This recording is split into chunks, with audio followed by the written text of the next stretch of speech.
हाँ जी बिल्कुल, डेरा लायर में मस्जिद के पेशवाम को निकाह पढ़ाना उनका जुर्म बन गया है।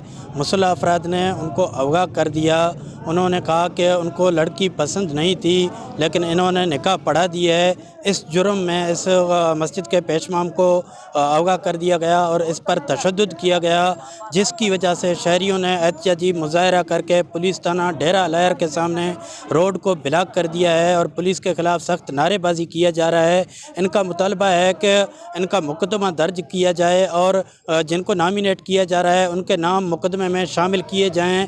आइए जो मुतासरा मौलवी हैं उनसे जानते हैं इनके मज़ीद मुतालबा क्या हैं और ये क्यों एहतिजाज पर मजबूर हो गए हैं। कि उन्होंने मुझे निकाह के लिए मंगवाया, फिर उसको गन पॉइंट पर लेकर अपने इलाके खट्टन में लेकर गए। दिलदार गोट था उनका, ये मीर शफी मोहम्मद के नाम से मशहूर है। उसने कहा कि मैं इस आदमियों को उठाता खुद हूँ, अगवा भी खुद करता हूँ, उनसे अदालत भी खुद करता हूँ और फैसले भी खुद लेता हूँ, तावान भी खुद लेता हूँ।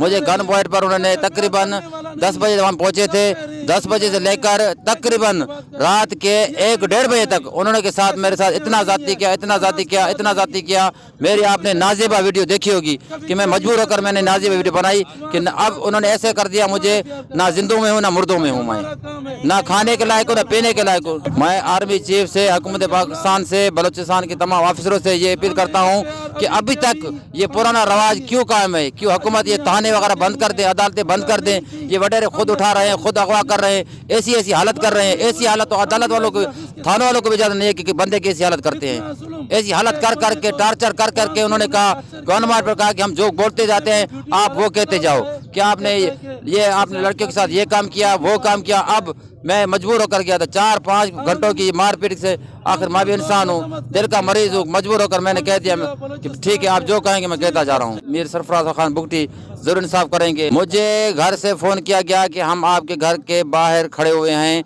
मैंने कहा कहाँ खड़े? उसने कहा अस्पताल पर खड़े हुए हैं।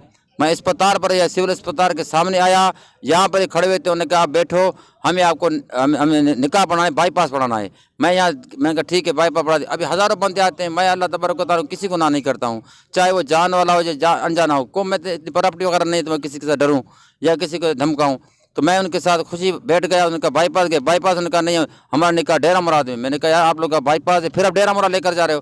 उन्होंने कहा अब जाएंगे, फिर अभी पहुँचाएंगे। अभी डेरा मुराद आधे रास्ते में थे। उन्होंने कहा हमें आप निकाह पढ़ाओ। फिर उन्होंने गन पॉइंट पर कहा कि नहीं निकाह हम आपको लेकर जा रहे हैं, अपने इलाके में लेकर जा रहे हैं। मैंने कहा क्यों, क्या मसला है? उसने कहा कि ये हमारा एक मसला हो गया, उसमें तुम शामिल हो, तुमने निकाह पढ़ाया है और तुमने जो निकाह पढ़ाया, अब वो जो ना उस बंदे को लड़की पसंद नहीं है। मैंने कहा लड़की उसको पसंद है या नहीं पसंद है? तो वे पहले उन्होंने रिश्तेदारी की थी, आपस में डील वगैरह की थी। तो मेरा काम निकाह पढ़ना, मैं तो ये नहीं कहूँगा कि आपको पसंद है या ना पसंद है। हम हज़ारों पढ़ा देते हैं, हज़ारों रिश्तेदार आप ये फैमिलियाँ रिश्ते करते हैं, फिर वो 15 दिन के बाद 20 दिन के बाद टूट जाते हैं, झगड़े करते हैं। तो उनके साथ मेरा तो काम नहीं है ना। जिनके साथ आपकी डील हुई है, रिश्तेदारी हुई है, आप उनके साथ जाकर करें ना। मुझे आपने ज़दों क्यों किया इतना? जी बिल्कुल, मस्जिद के पेशवाम और मुज़ाहिरीन ने मुतालबा किया है हुकूमत बलूचिस्तान से और वज़ीर आला बलूचिस्तान से कि इनको इंसाफ फ़राहम किया जाए और बाअसर जो मुलज़मान हैं उनके ख़िलाफ़ मुकदमा दर्ज किया जाए। कैमरा टीम के साथ मिस्री बुगटी, वर्ष न्यूज़, जाफराबाद।